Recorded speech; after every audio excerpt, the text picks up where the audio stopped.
नमस्कार मित्रों मैं आज आपको एक ऐसे महत्वपूर्ण भारतीय फिल्म के इतिहास के महत्वपूर्ण करैक्टर, महत्वपूर्ण चरित्र से मिलवाना चाहता हूँ, रूबरू कराना चाहता हूँ, जिसे हम कमोबेश भूल गए हैं।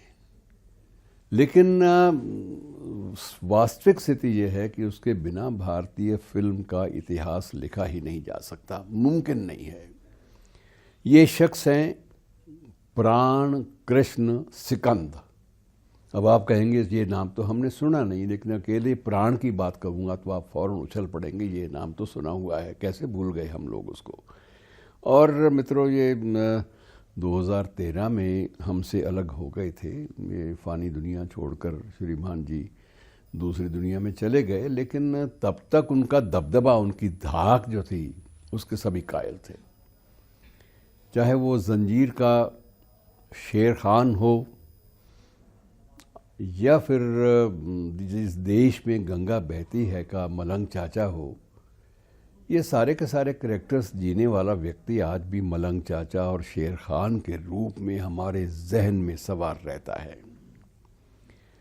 मेरी उनसे मुलाकात जो है वो सिलसिला 2010 में एक बार अवसर मिला था। उससे पहले भी मैं एक बार उनसे सरसरी तौर पे मिला, लेकिन अंतरंग बातचीत 2010 में ही हो पाई। और उन दिनों उन्होंने मुझे, उनके परिजनों ने बताया कि आप इनसे ज़्यादा बातें न कीजिएगा, क्योंकि इनको एक बार हृदय का दौरा, दिल का दौरा पड़ा था। और उसके बाद उबर तो गए, लेकिन इन्होंने फिल्मों में काम करना भी छोड़ दिया। और ज़्यादा मुलाकातें लंबी लंबी, जिनमें इनको ज़्यादा जोश से बोलना पड़े। अतीत को आदमी जब याद करता है, पुराने वक्तों को, तो कई बार जोश में भी आ जाता है। तो वो जोश वाली बात आप इनको याद न कराएं, सरसरी रचनात्मक ढंग से आप इनसे बात करें भारतीय फिल्म के इतिहास से। तो उन्होंने बहुत सारे दिलचस्प किस्से मेरे से बांटे। एक दिलचस्प किस्सा ये भी था कि उन्होंने एक बार रामायण के मंचन की भूमिका में सीता की भूमिका निभाई थी। अब कल्पना कीजिए, कहाँ मलंग चाचा वाला किरदार, कहाँ शेर खान वाला किरदार, और कहाँ सीता की भूमिका। ये बड़ी अजीब सी बातें हैं, लेकिन इस शख्स ने ऐसी ऐसी महत्वपूर्ण भूमिकाएं निभाई जो भारतीय फिल्म के इतिहास में मील पत्थर साबित हुई। कहना आसान है, गिनती करना भी आसान है, लेकिन आपको नाम भी याद नहीं होंगे। मगर इस शख्स ने 372 फिल्मों में काम किया, अभिनय किया। और 372 का आंकड़ा मित्रों बहुत बड़ा आंकड़ा है, और शायद सदी के महानायक का भी आंकड़ा इतना ज़्यादा लंबा चौड़ा ना गया हो।